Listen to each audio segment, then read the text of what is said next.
It feels like there's been disaster after disaster after disaster.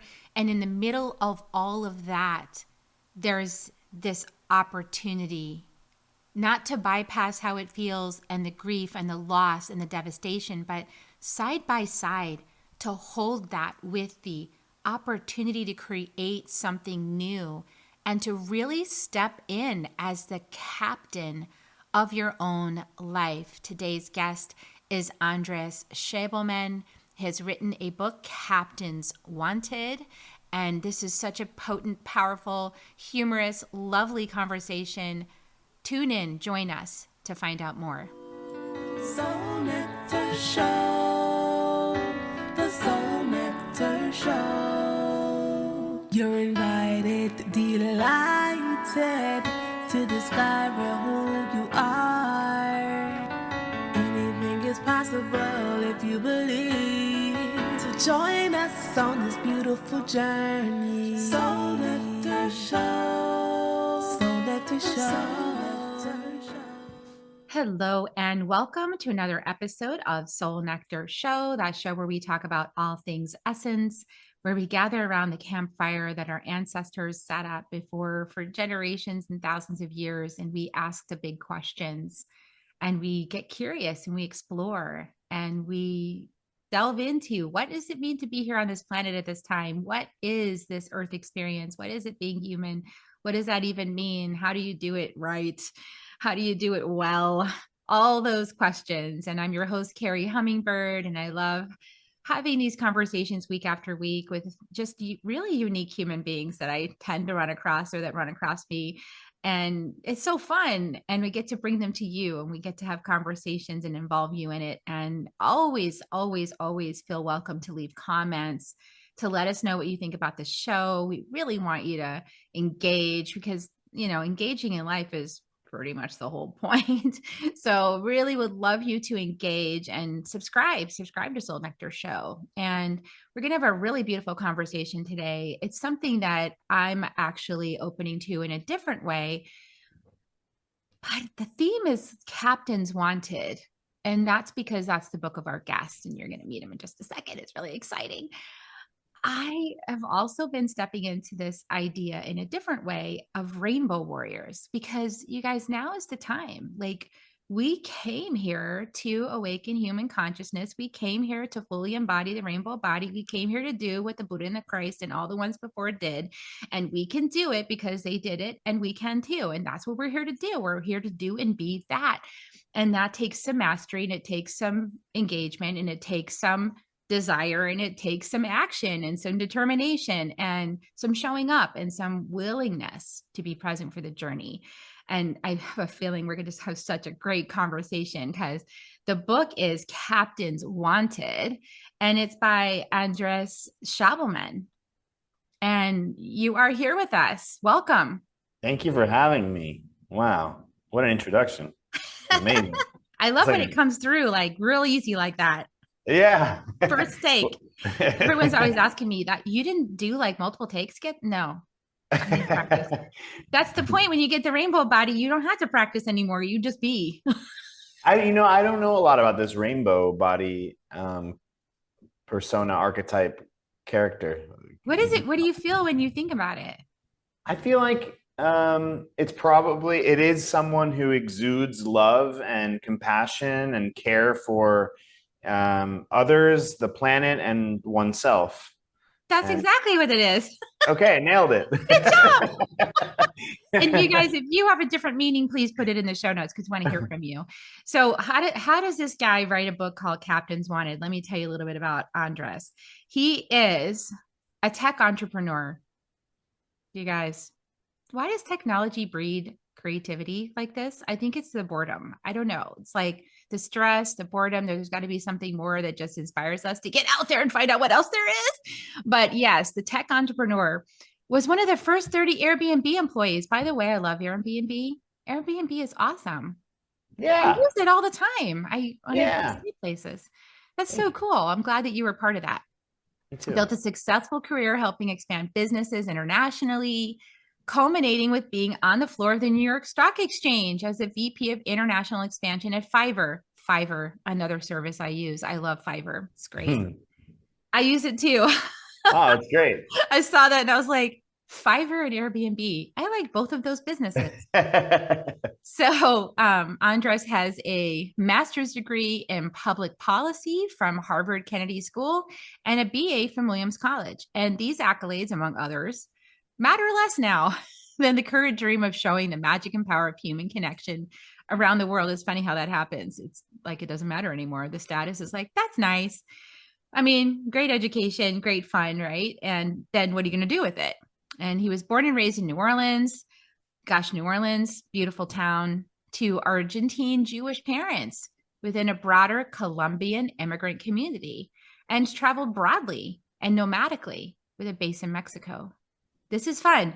So I read your book. I read the beginning of your book. I didn't get all the way through it, you guys, I'll confess, but it is so fun the way this book is written because it's like a story and an adventure. I feel like I'm in an adventure movie and there's like two things happening at the same time and I'm on the path of discovering it with you. It's really cool the way you've woven it together, and you guys will have to check it out to see. But the sort of premise that I get from it is that it's really starting to open up to the question of what is a life worth living? And I think that's what you're all about. But please do tell, what inspired you to write the book? Yeah, well, first of all, I mean, the name Captains Wanted comes from the last words that my best friend on this planet said before he passed. He had a terminal illness now over 12 years ago. But he said, I am the captain of this ship. And as I was going through life and achieving all those things that I achieved, I think this question of whether I actually was the captain of my own ship kept coming back because, yes, I was achieving a lot of things. I was, checking all the check boxes, doing all the things my parents wanted me to do. But in the end, it felt like I was doing it for someone else or maybe even for my ancestors in a way. But who was really the captain of the ship? And I wanted to kind of get to the bottom of that and take a little bit more control and find my own sense of navigation, so to speak. And my journey to do that, which is still not complete, I have to admit, is the blueprint that I lay out in the book. But it's in second person. You're right. It is meant to be your journey to find whatever it means to be your own captain. And I don't want to be another person in the world where you give away that power to, because ultimately that's the whole thing. The captain is within you, and it's about you finding it. And so I tried to create an experience with this book that would allow you to step into that process. Yeah, it's like an adventure. And Yeah. it's cool. Like there's like these messages, but then they release. And so like you've got to figure out what it means. And I mean, it feels to me like spirits messages all the time anyway. So, it's fun. So I know that you were walking the path, your friend. I'm so sorry about your friend. I mean, my heart, when you lose somebody that important, that is really challenging. And so, Yeah. And he's so young. He died at 26. that's really young. Yeah. And there's a lot of people going through a lot of tragedy right now in the world. That's And right. I mean, any given week, we could just look at the news and see the latest tragedy that's like on epic proportions. Yeah. These are not small tragedies. These are like huge tragedies, right? Totally. And I think that it's calling us forward. At the same time, I never want to bypass like how crappy it is that it's happening, because it's happening and it's crappy and it hurts and there's loss and there's pain and there's suffering. And I guess my own journey through all of those qualities has led me to this place where I realized how liberating it was when all the things got released. And I had this opening to create something new, had this opening for me to, like you say, be the captain. It's like, okay, what am I going to create in the void of infinite potential? What do I actually want to recreate of all the stuff that just got burned down? For example, like, what do I actually want to create? Yeah. And I think whether it's someone passing away, things literally getting burned down, or different traumatic experiences that we all have. We have, I think, we have a choice in those moments. Yes, without bypassing the difficulty and the grief. But once we allow for those emotions to run their course, because I think emotions do run their course naturally, then there's a space that's created to receive. And for me, that reception is in a creative form. Like, I think I receive creative insights when I allow for that space to exist within me. And that's hard work because there's attachment that I have to some of these emotions and this grief and the sadness. But if I can not attach, but allow those emotions to flow through me, on the other side of it is a state of receptivity or reception. Yeah, and in that opening, there's a recognition that comes to each person in its own time of, by the way, that stuff was really useful and we want to bring you someplace new. And you weren't letting go, so we had to kind of jog Yeah. you free, of it so that you could see the new opportunities. I have a great example of that where, one of my travels abroad, I was drugged and robbed on at a dating app in Colombia. And it happened to be that in that moment, I was numbing a lot of pain because my friend was he's been taking care of his mom who's got Alzheimer's for 10 years. And I was really feeling that pain, but not allowing myself really to feel it. So I went towards very familiar numbing mechanisms.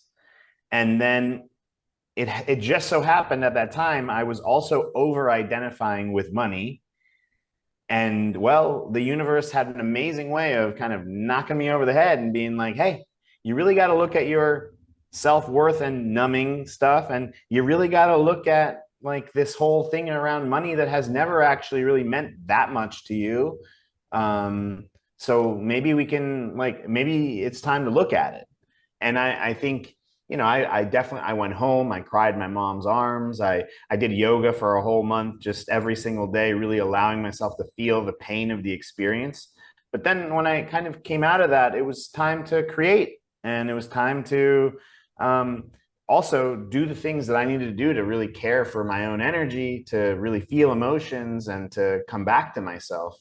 And I'm so thankful that something in my background, my parents, my lineage somehow made it so that I chose to view this moment, for example, as like a true lesson to learn from and to grow from.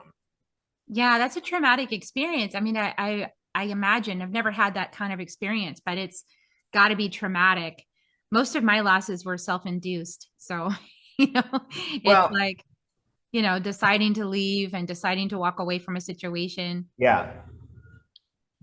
But when you This don't decide, when you're not choosing it, that's pretty traumatic, I imagine. It's that loss of control. I would say that, and this is probably controversial, but I truly feel this for my situation.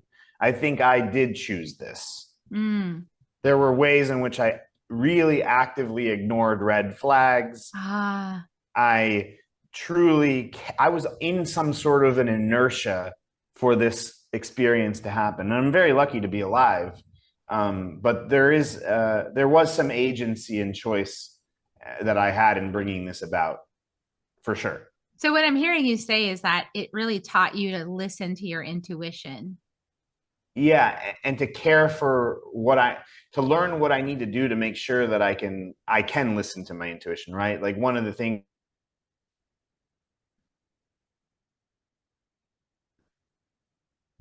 and that could be dancing, that could be working out, just some sort of movement practice. Then I'm really susceptible to not being able to pick up on intuition because I'm not at my best, basically. Yeah, that's powerful. It's like having that regular practice that connects you in to your presence so that you're in the moment, in the now, you're paying attention to the clues that, because I believe our bodies are like always trying to tell us what we need to know. and sometimes they're screaming at us, and then we just put some pain pills on it, or like a bottle of wine, or like you said, like another distraction. We're like, oh, I don't want to pay attention to that right now. Mhm. I'm having fun, I think, doing what I'm doing. But there's like this way that our bodies are really here to guide us to step in, to really listen, to get out of these patterns. We don't even know we're in them, I think. Yeah, I really believe that too. Like the intelligence of the body, the intelligence of the heart, um, as at least a response to the domination that often I experience, and I think we all experience in our modern day society, the domination that the brain and the mind often have. That sort of it's not a battle, but it's a conversation that's, I think, worth developing, which is the conversation between the heart or the body and the mind, so that it's not just a one-sided experience where the mind is really leading all of our actions. Because I think that the mind is really susceptible to fear, and I think we can often allow ourselves to just be brought on some sort of fear-based action journey, and without allowing kind of, well, what's really kind of happening inside, and where's the aliveness inside coming from, and can I listen to it? I love that use that word aliveness. What is the aliveness? What's making me feel alive? Where is that energy? That, the another great book, the I don't know, it just flew out of my mind. The Celestine Prophecy is one of those where it teaches us to look for where things are lit up, to look for the moments where you have a connection, and then to follow that connection and to have that conversation. And that's how you came on this podcast. Cause I was like, looked at your stuff and I was like, yeah, I want to know this guy. This looks interesting, and it doesn't have to be an analytical process. For me, it never is. It's always it's a heart-based, gut-based connection. Like, oh yeah, I want to have this conversation. I want to see where this goes. But I think a lot of people I notice even in this industry with podcasting, they'll like first go look at your numbers, and then they'll go look and see, how many people like you and follow you, and am I going to get something from it? It's like this whole analysis process that I honestly just can't stand. And so I've just never done it that way. I don't care. I'm going to have a conversation and it's going to be on my podcast. And it's because it makes me happy. Yeah, That's what you learn on the other side of doing it the way they say you're supposed to do it, right? I mean, that's what you learn is like, stop doing it the way they say, because it doesn't actually lead to happiness. totally. Exactly. I think that was the main lesson of that like external validation like system that I was a part of. And I achieved all those things, but then at the end of it, I was like, well, there's still a void here. There's still something missing. And I think it's a real, I mean, it's a great privilege to have been able to achieve all those things for sure. But it's also a great privilege because it allowed me to see that it was time to find my own, sovereignty, or my own source of truth. And it really felt like that was the source of my freedom, not the money and not the accolades. It was truly always something that was inside. Yeah, and also not to bash technology or industry or any of these things, because I mean I love Fiverr and I love Airbnb. So like that's cool. They're helpful, they're useful. They help you, they help me produce my podcast, they help me go on adventures places and stay in quirky spaces that I wouldn't normally be in, and have my own adventures, right? So it's not to say that those in any way don't have value, because they do. And it's just that I feel like those experiences prepare us for the thing that we're really here to do. Like, so what did those experiences give you that now really you leverage in your adventure that you're on as the captain? Well, I think it's really interesting. I would say I'm very, I can be so successful within systems because I know how to kind of like beat the system and work a system. And so you put me in an organization and I'll figure out a way to like get power and get paid more. And I can be very good in that energy in terms of leveraging um, and getting things that I'm supposed to get in that world. But what I think I get so much from that is the clarity at the end of the day that I don't really want to be stepping into the energy of I don't really know how to describe it, but it's not cruel, but it is kind of cruel. It's a sort of type of energy that ignores other people and humans as a way to get something just for me. And even if I'm successful in it, I know and feel that I don't enjoy that, like entering into that energy. So just because I think it teaches me that just because I'm good at something and just because I get validation from it and just because I achieve the point, if I can go from point A to point B and get to B, I'll get to B. But there's so much that I lose out in my life in just being so myopic about what those goals are, because I miss out on the beauty of true non-hierarchical human connection. I miss out on the beauty and the magic of if I let go of what point B is and I just go directionally towards what my heart is singing for me to do, I will end up beyond even the alphabet system, I'll miss out on seeing the synchronicities and feeling the magic of the world. And so I think I learned in those systems that I can get caught up in their value system and lose sight of the things that actually bring me joy and allow me to feel the magic of this world. And so when I start to enter, because everything is a system and everything is a game, and when I start to enter too much into the game or the system energy, I know to kind of check myself and be like, okay, wait, it's okay to enter into this for a little bit, but like, what am I giving up here? Because I'm giving something up in order to stay in this energy. And how can I come back to my heart? And I think that's kind of like, that is mimicked. That process is mimicked in the book. And it is a process that I actively have to, like foment and cultivate, because I think there's pleasure in that domination and in that cruelty.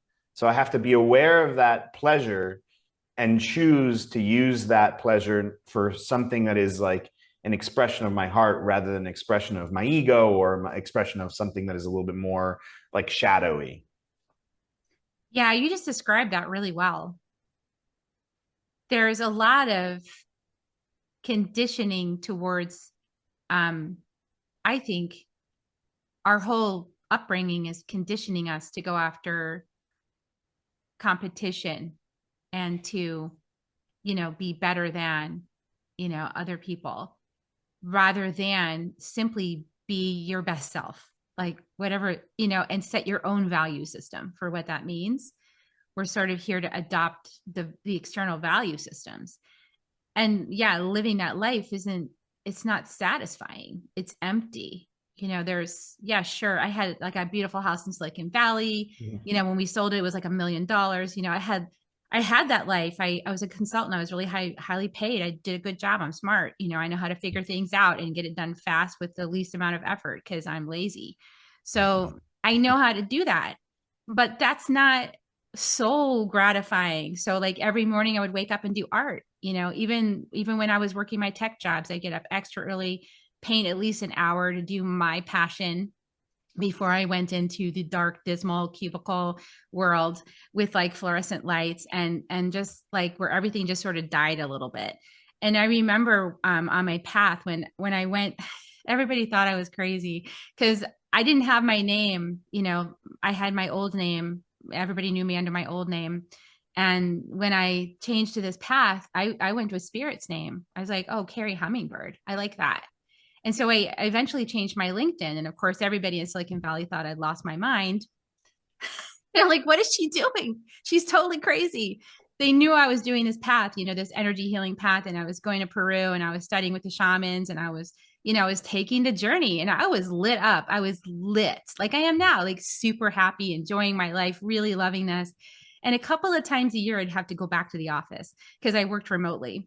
So every couple of times a year, they'd see me and I'd walk in there like a bright sun just lit up and I'd see everybody with batteries like, it's like so depressing.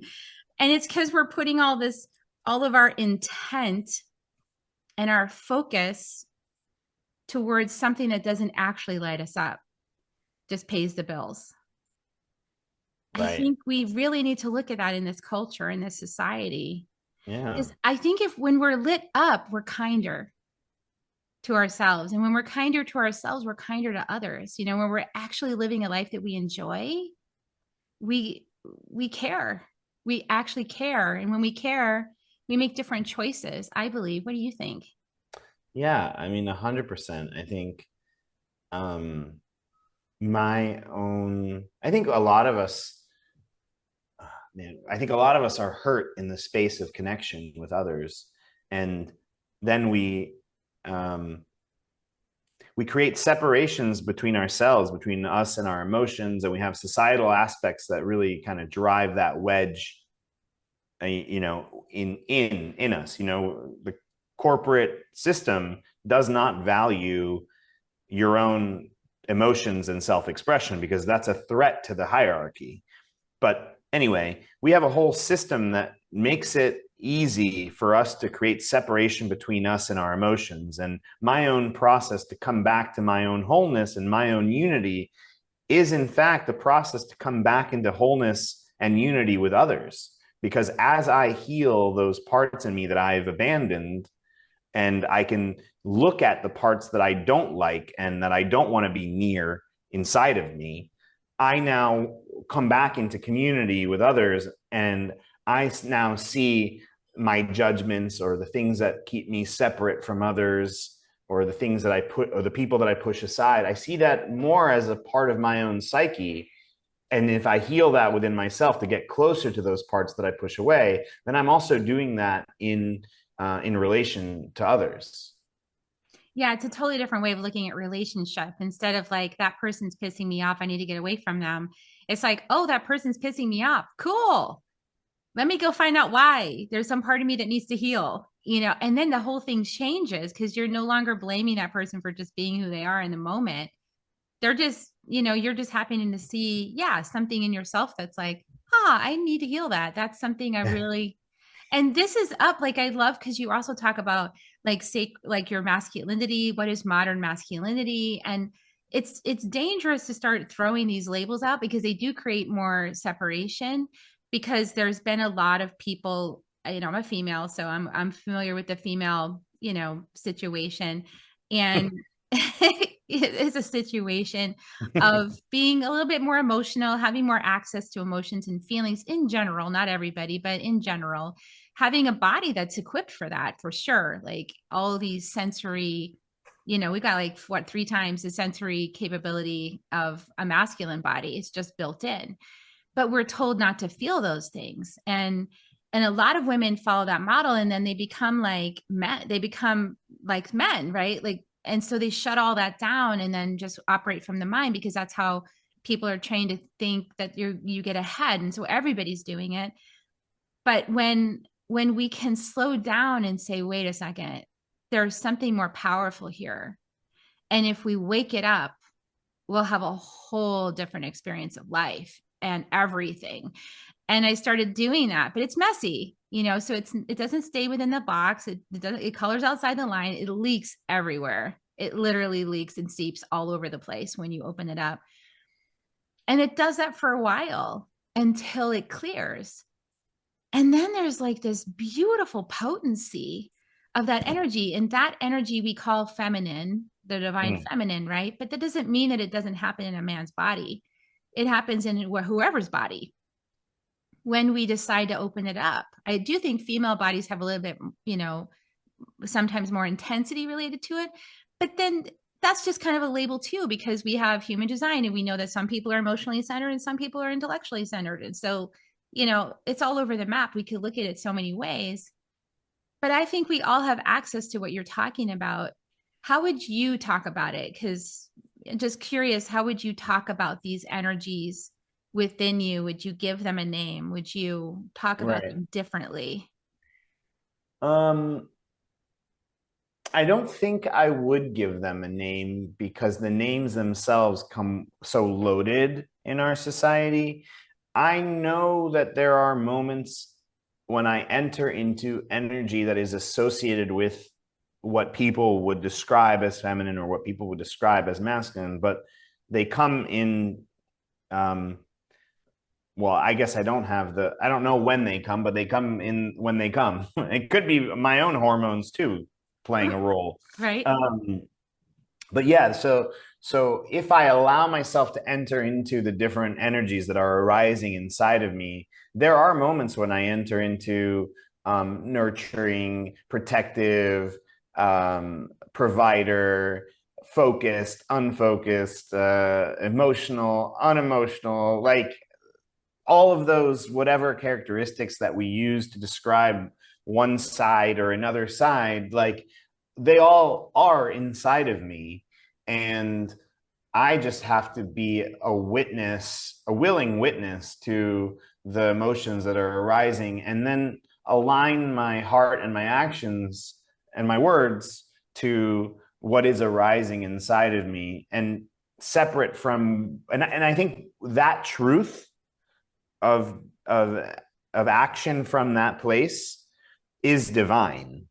Now, again, I'm not sure I would say that that is either masculine or feminine, but there probably is an some that energy is flowing within me. I don't know how to define it, but I become a vessel or an instrument for something to flow through me. And if I'm doing the work to be that more, that instrument as a function of my heart, then I don't need to know whether I'm in my masculine or my feminine or whatever that means. I just know that I am that instrument that is channeling um, source energy in whatever form that it is taking place.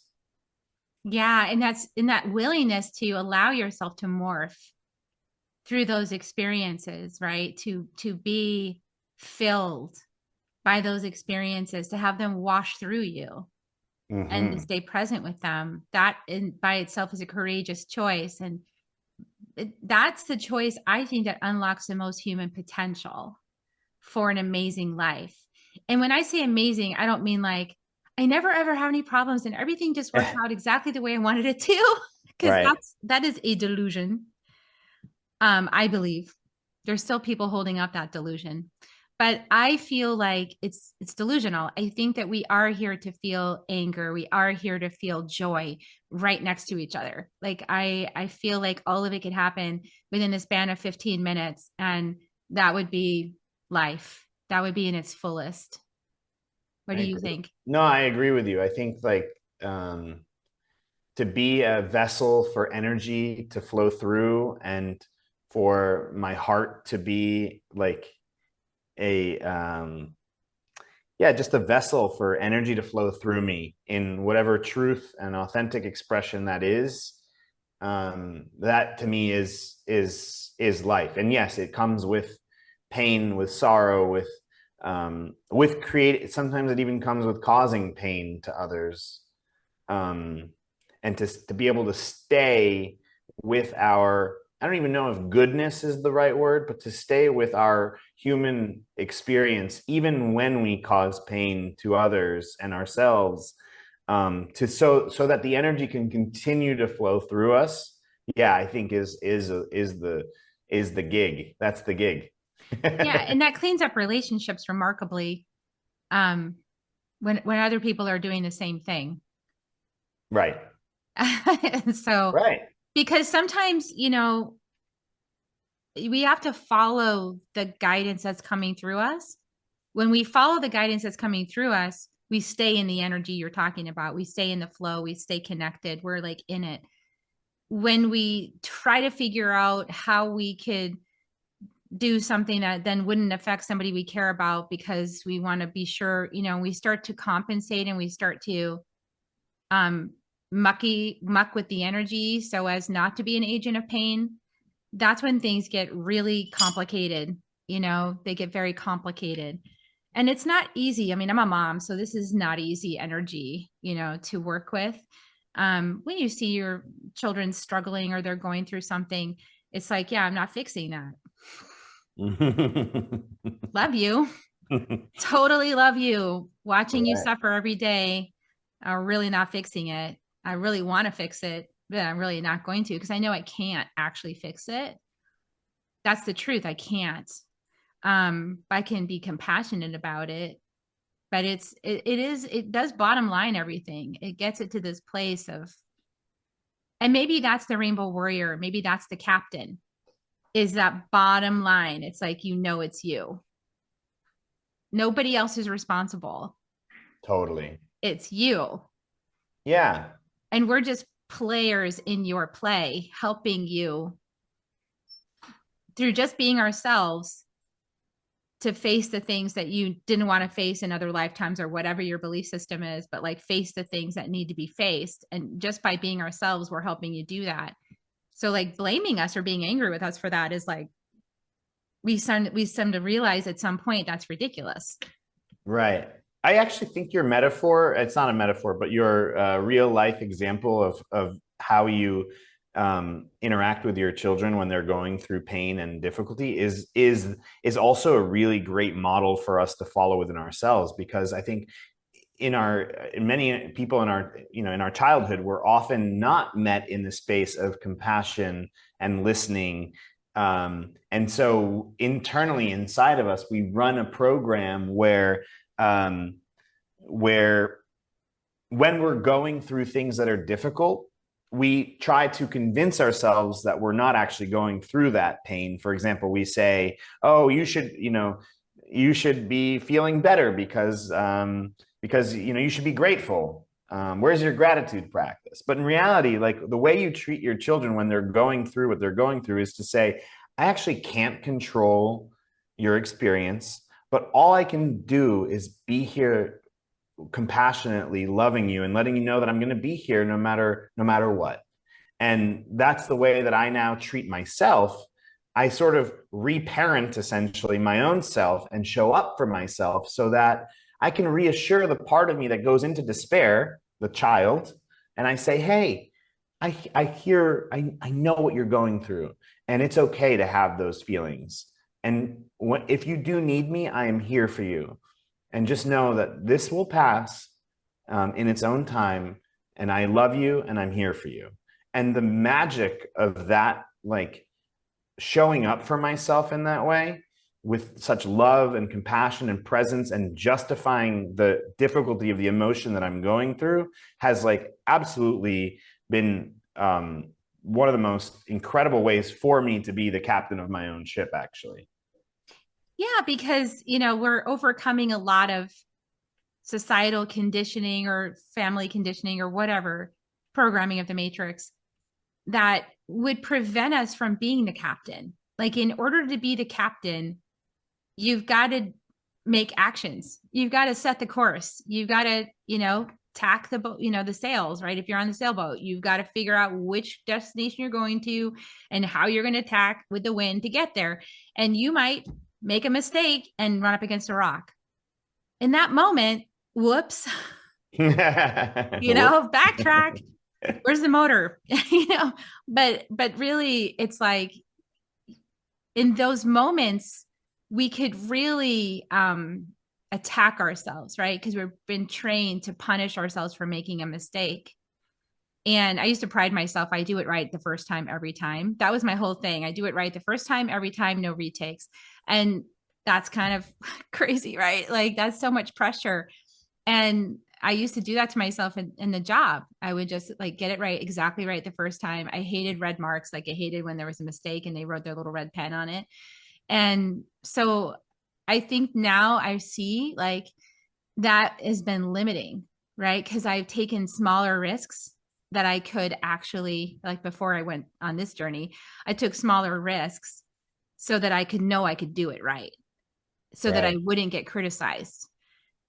But when I took this jump, it was like, cowabunga, and like I said, everyone's like, this woman's lost her mind.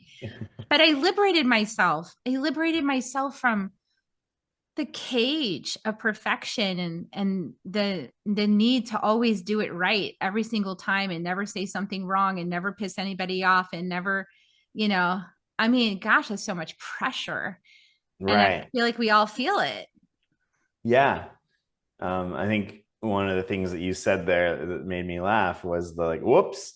It's like that's a totally different reaction to the like, oh my God, I messed up, I screwed up, this is awful, I'm a terrible human. Like the humor and the lightness that actually we could allow ourselves to feel too in certain moments. Yeah, I don't know. I use humor a lot in my life Yeah, because your book has a lot of humor in it, which is great. It lightens it up because we're too yeah, serious. yeah, yeah. It's like no, I mean there are things are hard in the world, but I know that and I felt it. Um, but humor, I think, is such a powerful way to like acknowledge the reality of something, but also to acknowledge its ridiculousness. Like this whole experience is ridiculous. Like when I talk about the Columbia drugging and robbing, I'm like, well, that was the most expensive therapy of my life. Or I'm now the number one. I'm probably the number one donor to Columbia Save the Children Fund. Like It's funny. There's some sadness there, right? But I mean, it's also okay to laugh a little bit too at the in the depth of sorrow. It's like life has that capacity to have both. I think actually my upbringing in New Orleans really taught me a lot around that, around death also being a celebration of life, and just like people are ridiculous down there, and so they're sharing you their entire traumatic story in the first 5 minutes you meet them, and you're like, whoa, that's a lot. It's this guy's a character, and it's like you get closer to them through seeing them as being like a character and kind of being funny in a way, not abandoning their pain and whatnot, but both can exist. And I think it's nice to remember that for me, that on the other side of these difficult moments is a way to look at what I'm experiencing with some amount of humor too. Yeah, I've seen that actually with the Shabipo. We study with the Shabipo in the jungle with the plant medicines, and one of the curanderas. My husband's always mentioning this story, and it's coming to me right now. But we were in ceremony, and I don't know, there was something going on for her, and she was going into martyrdom, and she was like, "Oh," and all of a sudden she went, and she just laughed because Yeah. she knew she was doing it. Yeah, yeah, totally. And I was like, oh, I'm doing this martyrdom thing. I'm so sad for myself. And then the whole thing is ridiculous. Yeah. It's Yes. it's like that. It's like, can we real and I think this is why a lot of actors that really push the envelope, they get to this place where they're like, this whole thing is acting. Oh yeah. Oh yeah. Acting has been such an important part of my own journey, actually. Oh yeah.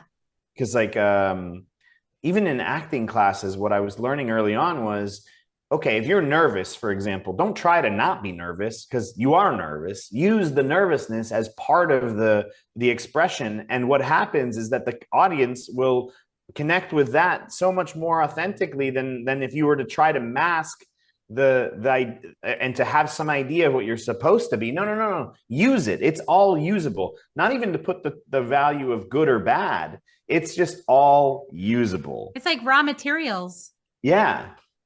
And that's actually helped me be the more of like a witness to my own emotions. Be like, oh, there's anger coming through, and we're in anger. We are definitely in anger right now. We are frustrated. We are pissed. And then I'm like, oh, this is turning into like this is I'm no longer angry. I'm more I'm kind of in the zone of like light. I'm feeling light. I'm feeling confused is why I'm light, but I'm feeling light. Oh, I'm light. Okay, this is funny. Now we're in humor. We're in lightness. We're in joy. We're back in joy. And that's kind of like how like a whole set of emotions kind of comes through me, and acting was really helpful for that because I could name it. I'd be like, okay, here, yep, here I am, boom, and then I'm out the other side. Yeah, that's powerful. Yeah, I love that. Sometimes I go to the bottom of it. I'll be like, okay, let's get all of it. Let's get all of it. And I'll go right on down the bottom of the emotion. I'll just be like, let's get it all. And then it's just like, it's gone. And I'm like, oh, that was Yeah. it. I think I had an acting coach who told me that like emotions don't last longer than 7 seconds if we don't attach to them. Yeah, they're really fast. If you just actually listen to them and go into them, it's like all of a sudden they're gone and you're like, okay, on to something new now. Next thing, next. Yeah. Well, it sounds, I mean, you're just a pleasure. You're a delight. I hope this is not going to be our only conversation ever because what fun. I hope we get to do this again too. Yeah. Yeah, super fun. So, is there anything you want to share with people about your book? Or about your offerings, what you do in the world, how you support people, anything you want to share? Yeah. So right now I am launching my own podcast. It's called Rebelle, RE-BELLE.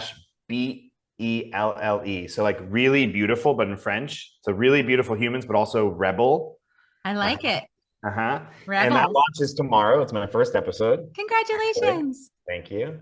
And then on Instagram and TikTok, rest in peace, and YouTube, I'm Schabelmania, so it's my last name with a little IA at the end, and I'm focusing on two types of content: stuff that highlights the beauty of human connection, and content that highlights people that are thinking outside the box. And it doesn't have to be really, a quote unquote accomplished or notable figures necessarily. It can be, but that's kind of the point, is also to highlight that everyone's here with a gift and has the capacity to teach us something. Yeah, we can all learn from each other. We're all walking each other home. Yeah. I love it. Perfect. Well, thank you so much for being on the show. Everybody, check out Andres' book. It is Captains Wanted. I will put the link in the show notes below so you can click it and go buy a copy. And I'll put your website and all that so they can go check out your offerings and your podcast and everything. So great to talk with you. And we're going to give kisses, you guys. But before we do, please like, subscribe, share this out with anybody that you think could be uplifted right now. There's a lot of hard stuff going on the planet, and we want to honor that.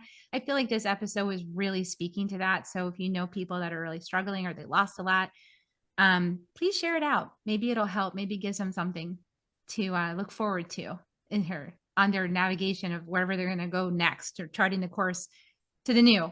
So please share it. And so here comes kisses. I give kisses to people, Reiki kisses. If you want to help, you can just kind of give kisses and just blow them out. So here they go. Love you guys. And have a great week. We'll see you next time on Soul Nectar Show. Bye for now, everybody. If you found even one gold nugget in this episode of Soul Nectar Show, will you do us a favor? Will you subscribe, like, and share this episode? Maybe even write a comment and let us know what you thought about it. We really, really want to engage with you at a much deeper level. Let's be part of community together. Have a great week, everyone. Bye for now. To dive in deeper to nourishing conversation, visit soulnectar.show. Soul Nectar Show. Awaken away to show. Take a sip from the drip of nectar, from the source of who you are. Soul Nectar Show. Yeah.